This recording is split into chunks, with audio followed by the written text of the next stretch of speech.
The studio lights dimmed. 300 people fell silent. Ellen DeGeneres, America's daytime queen of laughter, stood frozen at her mark, not smiling, not moving, just staring at the man walking toward her stage. He wore a faded military jacket 2 sizes too big, carried a single plastic bag, and moved with the careful dignity of someone who had learned to make himself small in a world that no longer saw him. Nobody knew how he'd gotten past security. Nobody knew why Ellen had stopped mid-show. But in the next 12 minutes, everyone would witness something that would shatter every rule of daytime television and restore millions of people's faith in humanity. This is the story of Robert "Bobby" Martinez, and this is the day Ellen DeGeneres proved that some moments matter more than any script. 3 months earlier, Bobby Martinez sat in the driver's seat of his 1998 Honda Civic, watching the sunrise over the Santa Monica Pier. At 52 years old, this car was his home, his shelter, his only possession besides the military jacket he refused to sell, no matter how hungry he got. 15 years. That's how long Bobby had served his country. 2 tours in Iraq, 1 in Afghanistan. He'd been a combat medic, the guy who ran toward gunfire while everyone else ran away. He'd saved 17 lives, 17 soldiers who went home to their families because Bobby Martinez had steady hands and a stubborn refusal to let anyone die on his watch. But when Bobby came home, America wasn't waiting with open arms. The transition program failed him. The VA appointments stretched months apart. The PTSD nightmares came every night, and slowly, so slowly he didn't notice until it was too late. Bobby lost everything. First the job, security guard position, good pay, benefits. But the panic attacks made it impossible. The sudden loud noises that sent him diving for cover. The inability to be in crowded spaces. His boss was sympathetic for 3 months. Then Bobby was unemployed. Then the apartment. When you can't pay rent, landlords don't care about your service record. The eviction notice came on a Tuesday. Bobby packed what he could fit in his car and left the rest on the curb. Then his family. His ex-wife had remarried. His daughter, sweet Melissa, who was 7 when he deployed and 22 now, had her own life. Bobby didn't blame them. How do you explain to people that the man who came home wasn't the same man who left? For 3 years, Bobby lived in that Honda Civic. He parked in different spots each night, Walmart parking lots, quiet residential streets, sometimes the beach. He showered at the public gym using a $10 monthly membership. He ate from dollar menus, rationing $8 a day for food. But Bobby Martinez, combat medic who saved 17 lives, never begged, never asked for handouts. He'd sit on the pier and watch the ocean, and sometimes tourists would see his jacket and thank him for his service. He'd nod, say, "Just doing my job," and watch them walk away to their hotels and families and lives. What those tourists didn't know was that Bobby was writing letters. Every week, 50 letters, to companies, to veteran organizations, to anyone who might give him a chance. Most went unanswered. Some sent polite rejections. One letter landed on the desk of a production assistant at the Ellen DeGeneres show.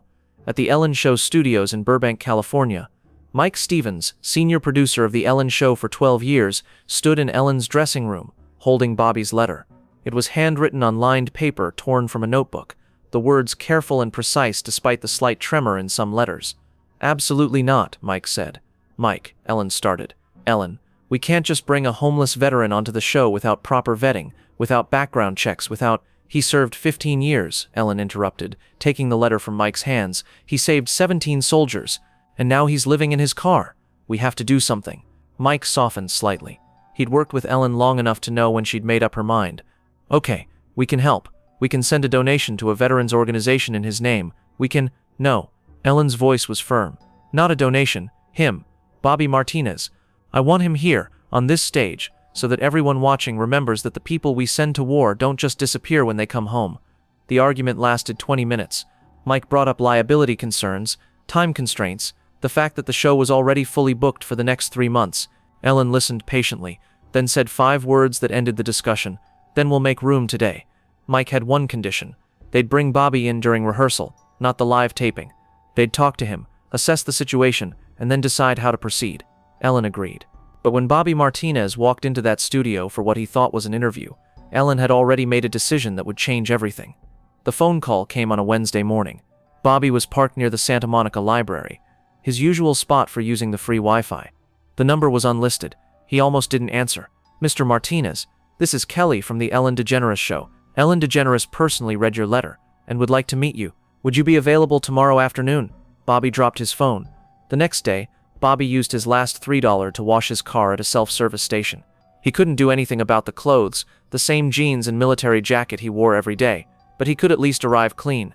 The Ellen Show studio in Burbank looked like every building Bobby couldn't afford to be near anymore. Glass and steel, and people in expensive clothes moving with purpose. He parked his Honda in the visitor section. Suddenly aware of how out of place it looked among the newer cars, security checked his ID. A production assistant named Kelly, the same voice from the phone, met him in the lobby. She was young, maybe 25, with kind eyes that didn't judge the state of his clothes.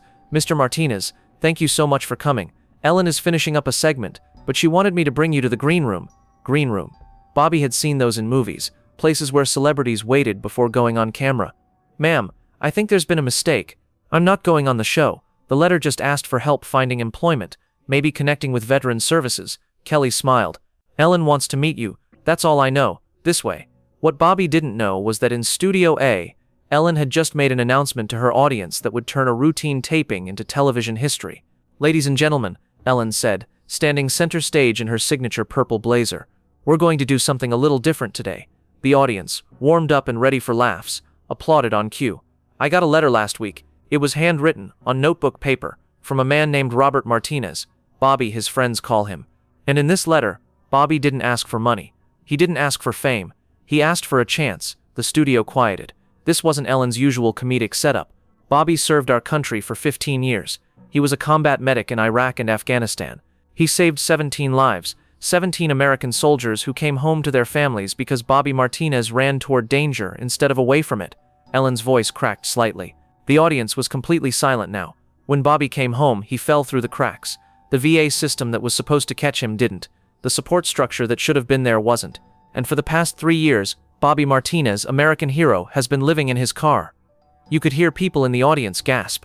"Bobby is here today. He thinks he's in the green room waiting for an interview about job opportunities. He doesn't know I'm talking about him right now, and he definitely doesn't know what's about to happen." Ellen turned to the side stage entrance. "Bobby Martinez, will you please come out here?" For a moment nothing happened. Then slowly, hesitantly, Bobby Martinez walked onto the Ellen DeGeneres show stage. The studio lights hit him like a physical force. 300 people stood up, not because a producer signaled them to, but because something in the human spirit recognizes honor when it sees it. Bobby stopped at the edge of the stage, confused, overwhelmed. Ellen walked over to him, and for a moment that would be replayed millions of times. She simply took his hand. "Thank you for your service," Ellen said. Not the casual thanks that strangers offer in passing, but something deeper. Recognition, respect, witness. Bobby's eyes filled with tears.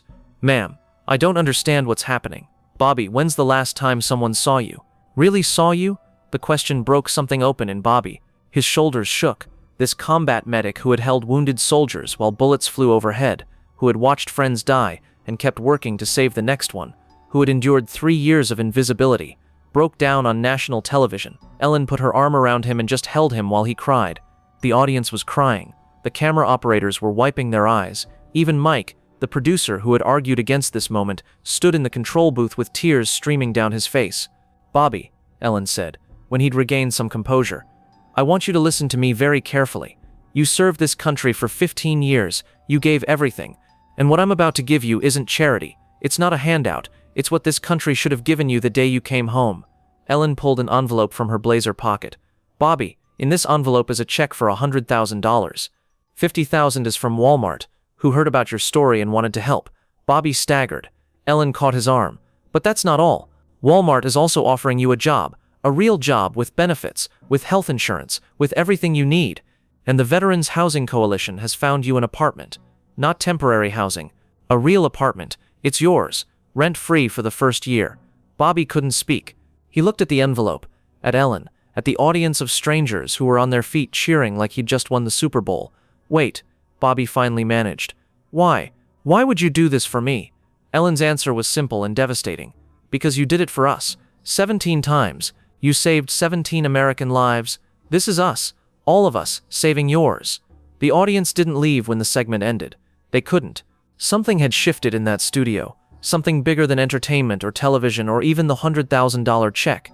Bobby stood on that stage, still holding the envelope, still crying, and one by one audience members came down from their seats. They hugged him, they thanked him, they shared their own stories. Fathers who served, brothers who didn't come home, sisters still fighting invisible battles.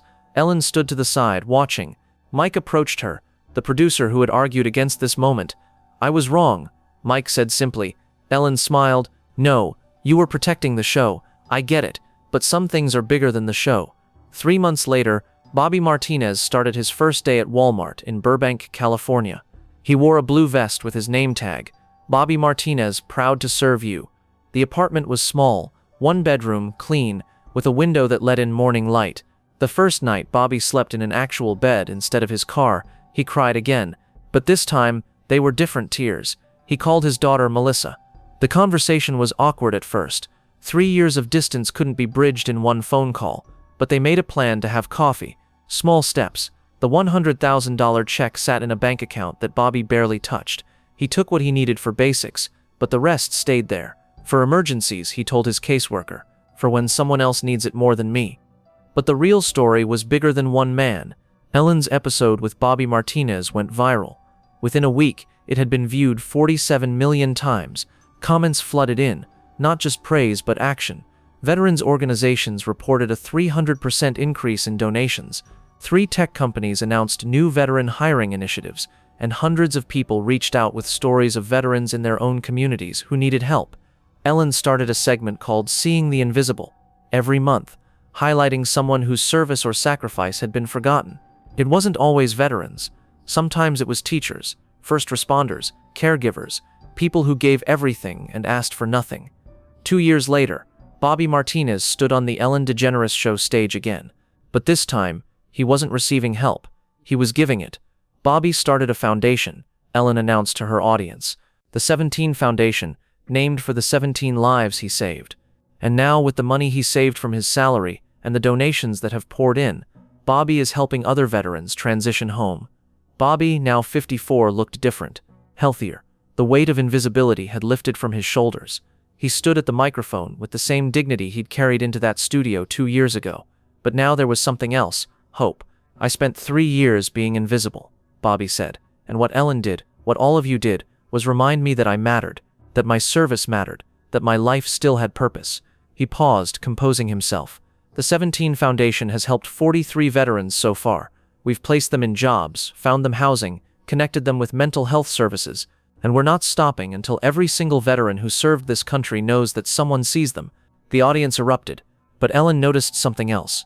Bobby's daughter Melissa sitting in the front row, tears streaming down her face, pride radiating from every part of her. After the show, Ellen found Bobby backstage. "How does it feel?" she asked. Bobby thought for a moment. "Like I finally came home. Today, 5 years later. The 17 Foundation has helped over 200 veterans. Bobby Martinez has a staff of 15, an office in downtown LA, and partnerships with major corporations committed to veteran hiring. His daughter Melissa works with him as the Foundation's outreach coordinator. They have coffee every Sunday morning. The Honda Civic Bobby lived in for 3 years sits in the Foundation's parking lot. He kept it, refuses to sell it. Reminder, he says when people ask why, of where I was, and why this work matters." Ellen DeGeneres donated another $100,000 to the Foundation on its 5-year anniversary, but she did it quietly, no cameras, no announcement, because some gifts aren't about television. Bobby still wears his military jacket sometimes. It's been cleaned, mended, but it's the same one he wore that first day walking onto Ellen's stage. He wears it when he meets new veterans, when he wants them to understand, "I was where you are, and there's a way forward." The letter that started everything hangs framed in the Foundation's lobby. "Dear Miss DeGeneres, my name is Robert Martinez. I'm not asking for money or sympathy. I'm asking for a chance. I served this country for 15 years, and now I just want to serve my community. I want to work, to contribute, to matter again. If you or anyone in your organization knows of opportunities for veterans, I would be grateful for any guidance. Respectfully, Robert Bobby Martinez, former U.S. Army combat medic." Below it, Ellen added a plaque. "One letter changed one life. One life started a movement. This is what happens when we choose to see each other." The studio lights that once highlighted Bobby's invisibility now shine on a different stage, one where he helps others step into the light. Ellen DeGeneres taught us something that day 5 years ago. Sometimes the most revolutionary thing you can do is stop the show, stop the script, stop performing, and see someone. Really see them. Because Bobby Martinez didn't need $100,000 to survive. He'd survived 3 years on $8 a day. What he needed was what we all need: to be witnessed, to be valued, to know that his life, his service, his sacrifice, his pain mattered. Ellen gave him that, and in doing so, she gave all of us permission to see the invisible people in our own lives. The veteran at the stoplight, the single mother working 3 jobs, the elderly neighbor who hasn't had a visitor in months. Bobby Martinez served 15 years in uniform, but his real service started the day Ellen DeGeneres handed him an envelope and said, "This is us saving yours."